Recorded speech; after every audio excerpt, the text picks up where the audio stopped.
biofiltration plays a central role in reducing pollution loads of stormwater runoff from urban developments, and Professor Ana Deletic and her colleagues at Monash University have been pioneers in the theory and practical application of biofilters in the urban fabric. So what are stormwater biofilters? They're actually quite simple structures which contain media such as soils specifically prescribed or sand, and then plants. So every time water comes into them, it filters through the system and therefore comes out as very clean. These systems can be scalable. It can be 2 square meters in size or 10,000 square meters in size. So therefore they can easily fit into our tight urban spaces. Although simple in concept, they have to be designed and constructed according to guidelines so that they work effectively. What we were finding is that if they have wrong soils and wrong plants, they actually could even export some of the pollutants such as nutrients. Therefore, we developed at Monash very specific guidelines which are now followed not just in Australia but in a few other countries, which talk about characteristics that they have to meet so that they work effectively. Firstly, you have to have right vegetation. There are plants which are very good for taking nitrogen out and phosphorus as well, and there are some which are actually not helping much. Therefore, plants have to be prescribed in such a way that they are good nitrogen fixers.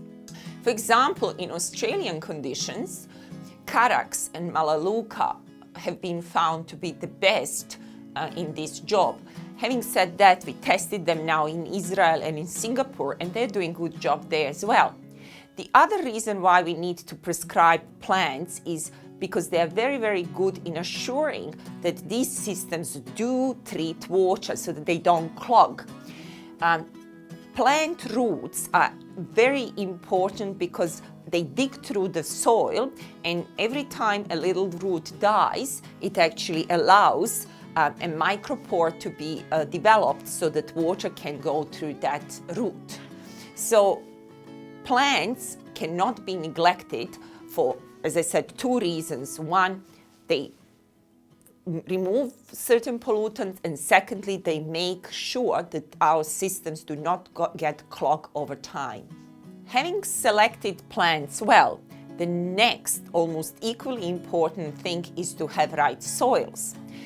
Soils that we put in our biofilters have to have a very high conductivity of water, basically that water filters well through them, but also contain very, very low level of nutrients. Basically, they are lean soils which are borderlining on pure sand. Pathogens are microorganisms which, when ingested, can cause harm to human health.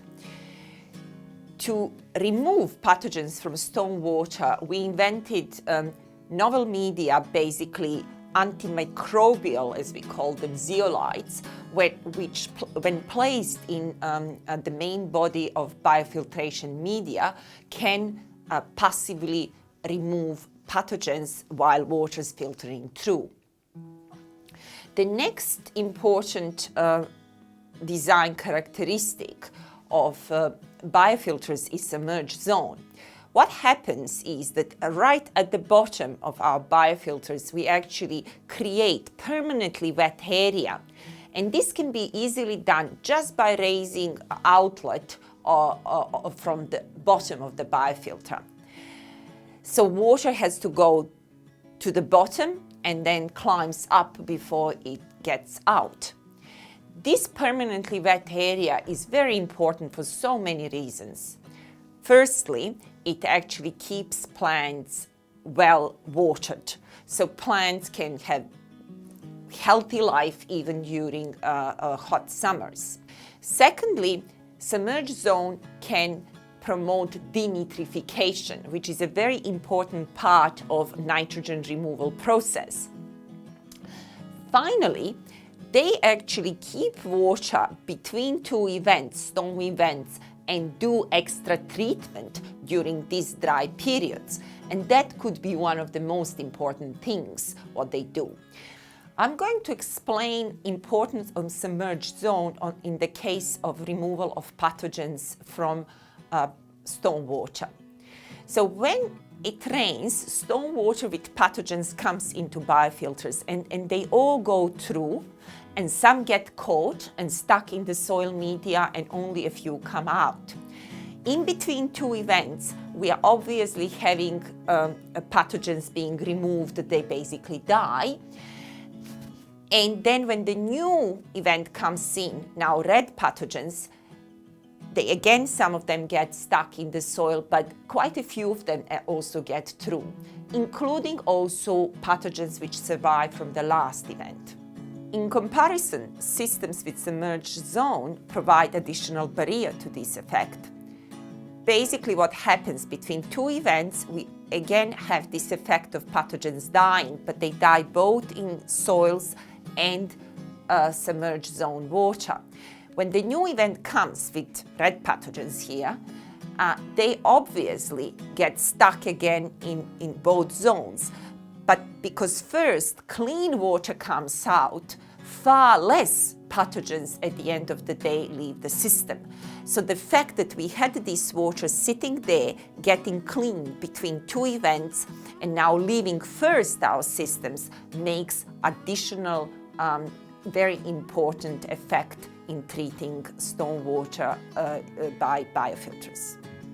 In summary, if we have submerged zone, it is actually additional treatment barrier which treats water between two events, and then if it's designed to be big enough, could be the only stuff that leaves our systems during new events. If designed well, stormwater biofilters, also known as bioretention rain gardens, can remove 95% of total suspended solids from our stormwater, 50% of total nitrogen, 65% of total phosphorus, 90% of heavy metals, almost all hydrocarbons and oils, and 99% of pathogenic indicators.